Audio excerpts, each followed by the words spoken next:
Xitoyning Sharqi Turkistondagi atalmış kasbiy tarbiyalash markazlari nomidagi yig'ilish lagerlariga doir rasm va hujjatlarning oshkorlanishi, shuning bilan birga Birlashgan Davlatlar Tashkiloti kishilik huquq oliy komissarining Sharqi Turkiston ziyorati haqida kishini umidsizlantiradigan bayonlarda bo'lishi sababli bir necha davlatda Xitoyga qarshi namoyish va axborot e'lon qilish faoliyatlari o'tkazildi.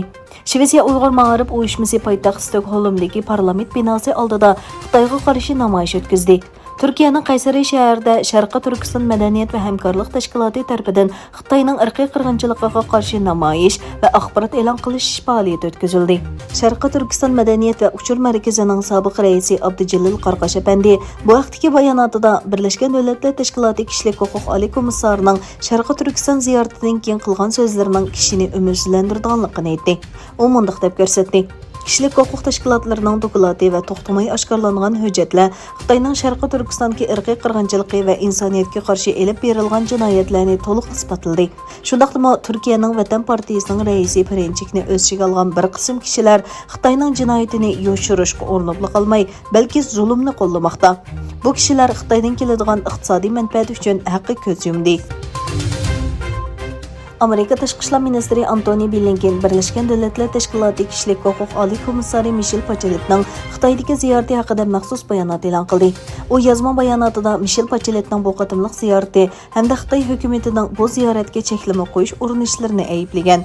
Bayonotda mundaq deyilgan: Xitoy doiralarining bu qatimliq ziyoratga cheklama qo'yib, irqiy qirg'inchilik va insoniyatga qarshi jinoyat hali ham davomlashayotgan Shinjongda kishilik huquq vaziyatining to'liq va mustaqil kuchaytirishi ham baholanishiga yo'l qo'ymaganlikdan afsuslandik.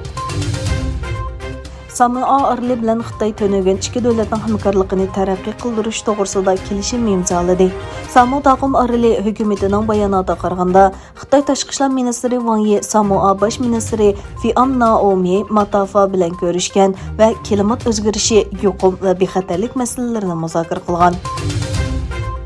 Xalqaro kechirim tashkilotining bosh kotibi Agnes Kalmarat Birlashgan Davlatlar Tashkiloti kishilik huquq oliy komissari Michelle Bacheletning Xitoy ziyoratidan keyin qilgan bayonotiga inkos qaytirib, Uyg'ur va Tibet haqidagi so'zlarining reallikni aks ettirmaydiganligini aytdi.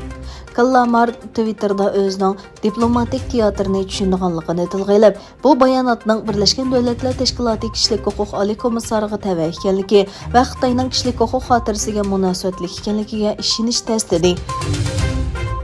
Shvetsiya davlat qurol-yarog' eksportini kontrol qilish organining boshlig'i Karel Evertsson Shvetsiyaning Shimoliy Atlantik ahdi tashkilotiga a'zo bo'lish iltimosi to'g'risida Turkiya bilan bo'lgan suhbatga munosabatli bayonot e'lon qildi.